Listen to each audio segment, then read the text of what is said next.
সময় কয় আমার ইটা লাগবে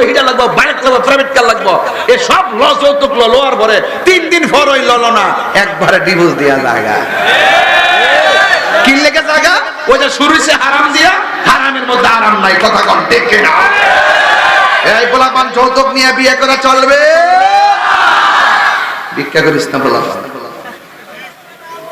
আল্লাহর কাছে বলবেন আল্লাহ আমরা এমন টাকার মালিক বানাই দাও যেন আমি সাজায় আনতাম পারি রাজি আছেন নি সবাই ইনশাআল্লাহ রাজি আছেন নি দেশ উল্টে গেছে হিসাব হইলো জামার ভাই তাই বউ আইতে বাড়ি আর খাই বউলিমা আর এই জায়গা জামার পক্ষ থেকে বউর ভাই তাই 300 400 বরযাত্রী পৃথিবীটা উল্টে গেছে শান্তি কেন আসবে আমরা নিজের মাথায় নিজে কুড়াল মারছি তাই শান্তি আসছে না কথা বলেন ঠিক কিনা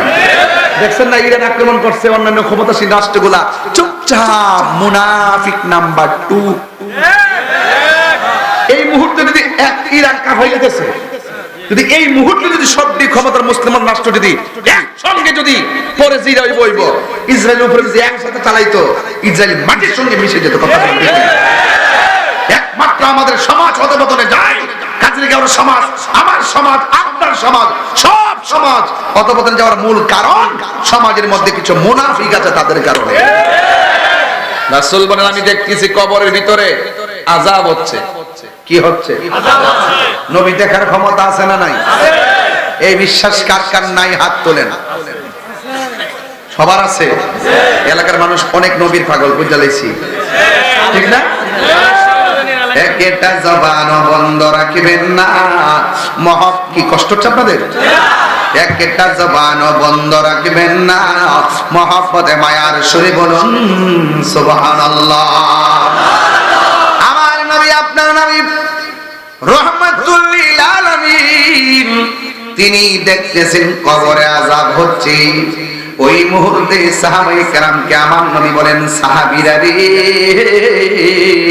ও সাহাবীরা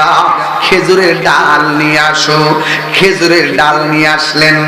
আমার নবী দুইটা কবরের ভিতরে দুইটা ডাল লাগাইলেন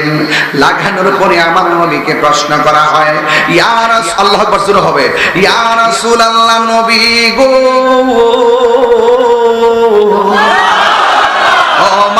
নবীজি আপনি কেন ডালগুলো লাগাইলেন এবার আমার নবী আপনার নবী বলে সাহাবীরা রে আমি নবী যাহা জানি তোমরা তা জানো না আমি নবী যাহা শুনি তোমরা তা শোনো না আমি নবী যা দেখি গো তোমরা তা দেখো না আমি নবী যখন গুরুস্থানের পাশ দিয়ে যাচ্ছি আমি দেখতেছি দুইটা কবরে আযাব হচ্ছে আমি এই ডালগুলোকে